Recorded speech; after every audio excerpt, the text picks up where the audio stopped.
Hey Warlocks, so look, you might have heard all that stuff. I was talking about Titans and Stasis. Yeah, y'all can pretty much ignore that completely because you have, arguably, one of the strongest builds in the whole game when it comes to how much effort you need to put into it in order to make it work. I know this build isn't exactly new or anything, but I'm sure a lot of people could use a bit of a refresher, so let's review Osmiomancy Warlock. The best thing about reviewing this build is that this build will work, and work well, at any time of the year. It does not rely on season perks. The build is purely through things that you control 100% of the time. Not only that, but in Season 21, we're going to have a new mod, Elemental Charges, which is a mod where Stasis Shards will have a chance to give you armor charge, and depending on how much it gives, it will, at best, really boost this build even more, and at worst, have no effect at all. Obviously, we're going to put on Cold Snap Grenade, since our exotic says that we should, but let's also re-review what Osmiomancy actually does. First, it just gives you another Cold Snap Grenade, that's easy. It recharges quicker on direct impact, and the Seeker travels farther. Recharges quicker on direct impact does not mean you literally need to hit the target with the grenade itself as you throw it, but rather, as Cold Snap tags enemies, it will proc this effect, which is about a 25% restoration of your grenade every single time it tags an enemy, which if you hit the maximum amount of enemies, which in this case is 3, that is a 75% refund of our grenade. This is what makes Osmiomancy so powerful and is what enables the build to work. Note that any other effects, like Iceflare bolts, will not proc this effect. It is only the grenade that is going to refund you this energy. Aspects. I know you're thinking Bleak Watcher, and in higher end stuff, sure, do it if you want to. But in basically any content that has a good amount of enemies to hit with your grenades, I say nay, unless you just really like the turret thing, in which case go for it. I'm not going to stop you. But try something else, because this build has a plentiful amount of energy that you're not really needing to have a grenade last however long a Bleak Watcher grenade lasts. I had plenty of success in content 20 levels above me with no Bleak Watcher at all. Instead, I have opted for Iceflare bolts and Glacial Harvest for the shards, because unlike Titan, Warlock melee is actually good. Do I think you could go Frost Pulse? Totally. Outside of Iceflare bolts, I think you can take whatever you want here, although in some parts of the game, you probably don't even need Iceflare bolts because your grenade is just going to be up so often. I just like the power fantasy of throwing one grenade and creating a huge chain reaction of Seekers. That's kind of the goal for this setup. Fragment-wise, anything that boosts us while we have stuff frozen is the ideal. I know you're probably thinking, oh, Whisper of Shards, it's grenade-based, and yes, you can take it, but only if you are using a weapon that creates stasis crystals. Frozen targets that you shatter are not stasis crystals. They do not count for Whisper of Shards. So if you cannot make crystals, you do not need this. Now, I'll be real with you. You can make arguments for almost every single fragment that Stasis has. I use the following: Fissures, Chains, Rime, Impetus. Fissures is for bigger shatters. Chains is more of a solo Lost Sector kind of play, reduce damage when near frozen targets. Rime is for that bonus overshield, and because I may end up using Conduction in Season 21, depending on how good the new mod is. And Impetus because I just like the free reloads. Conduction is where shards track to you automatically, by the way, and you will be making a lot of them. Is this setup locked in stone? Absolutely not. I switch things around all the time based on what content I'm doing. Am I doing master content? I'm probably going a little more defensive based. Am I doing seasonal content? Let's go full offense here. I'm not going to review every single fragment because you can make arguments for every single one. If you're sitting there being like, well, you know, I really like this fragment. Can I swap that out? Yes. Yes, you can. Like, I don't know, refraction. Killing slowed or frozen stuff gives class ability energy. Are you a heavy rift user? Well, you're going to have your rift all the time. if you use this fragment. This one's a lock if you're using Frost Pulse. Whisper of Bonds. You like the super? Throw on Bonds. You're going to be supering all the time here. That is something I really enjoy about this setup. You have so much freedom depending on the content you're running, your personal preferences, your strengths, your weaknesses, whatever. I think Fissures should be a lock for most setups, but outside of that, just tweak to your preference. Stats.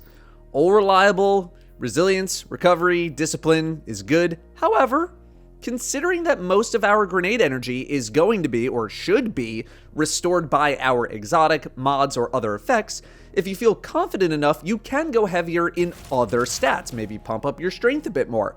I think a lot of people will just opt for this setup as it is a very common stat setup for other Warlock builds, so you don't really need to grind new gear for it, which is totally fine considering the state of something like mobility and intellect for Warlocks. Mod-wise, I know what you're thinking. This is easy grenade kickstart, right? Well, it can be. As I mentioned, you get 75% of your grenade back through Osmiomancy if you hit 3 targets, which you should be doing a pretty good amount of the time, regardless of what content you're in. And through the exotic and other miscellaneous effects, like a couple of generic mods, you should be able to get your grenade pretty much fully refunded every time you use it. If you're using a weapon with Demolitionist, then this is even less of a problem. So the only time I would recommend grenade kickstart is if you are really struggling to keep your grenades active. This is kind of a blessing in disguise because Stasis struggles to generate orbs of power outside of just mowing things down with a Stasis weapon, so we would have to invest quite a lot into other mods just to make grenade kickstart viable if it was actually needed for this build. That being said, if you are using Bleak Watcher, then grenade kickstart is valuable because you don't get that bonus energy from freezing targets with Bleak Watcher in the same way you get it when you freeze with a cold snap. And if you're going for kickstarts, I'd say 2 at a minimum, and then you're going to want to spec a little heavier into mods that give you access to orbs of power and thus armor charge. But as soon as season 21 hits, you'll hopefully be able to use the new mod if it is good. Helmet-wise, I'm just going with the stat mod, Siphon mod, and then honestly, heavy ammo finder is probably best bang for the buck since armor charge is not really the focus until we get that new mod. Arms, no need for kickstart. I think a reload speed mod is fine if you have no reload bonuses. I went for one of each momentum transfer and impact induction so that I can use my melee to give me a little bit of my grenade juice if I need some. Chest, stat mod, and resistances, just kind of boring. Legs, surge is fine. Some kind of double surge, minor stat mod, recuperation setup is fine if you have any sort of orb generation potential. Again, orbs and armor charge are just not something I'm prioritizing for this build in Season 20, as I'm hoping that in Season 21, the mod that we talked about will do a lot of the heavy lifting for armor charge. Class item, I took Reapers so I could at least give myself a chance to create bonus orbs and then double outreach to, again, ensure that my melee is up often in case I want to use it to pump my grenade. But if I'm in harder content, maybe some solo content, I'll swap to double time dilation to maximize my surge mods. Guns, guns, guns. What are we using for guns? I think you can play this any way you want, really. If you want to stack stasis guns because you want the headstone perk in conjunction with all the freezing you're doing, I totally get it. If you just want to throw on whatever your best machine gun is and call it a day, I totally get it. There are no specific weapons that I think you need to use for this build, but there are some weapons that have synergy with the build, and those guns are, outside of headstone weapons, Conditional Finality, aka the Root of Nightmares exotic weapon, and any gun with chill clip. You know how we picked Iceflare bolts earlier? Anytime a target shatters, you send out Seekers from that target to freeze other stuff?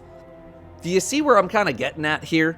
You can shoot one shot of Conditional Finality, shatter the target, and that freeze will seek out more targets to go freeze. And because the Stasis shot is the first shot, you can freeze, reload, freeze, reload, freeze, reload, and just spread it everywhere. Chill clip weapons have the same concept, you just need to spend a little more ammo to do it. Riptide is the fan favorite chill clip weapon. I imagine a lot of you have one of those. Agriceptor is a pretty brain dead easy choice as well. It's one of the best weapons in the game. It freezes stuff, but it's more of a primary weapon as a trace rifle versus, you know, a shotgun or a fusion. So how does the build play? Well, it's pretty simple.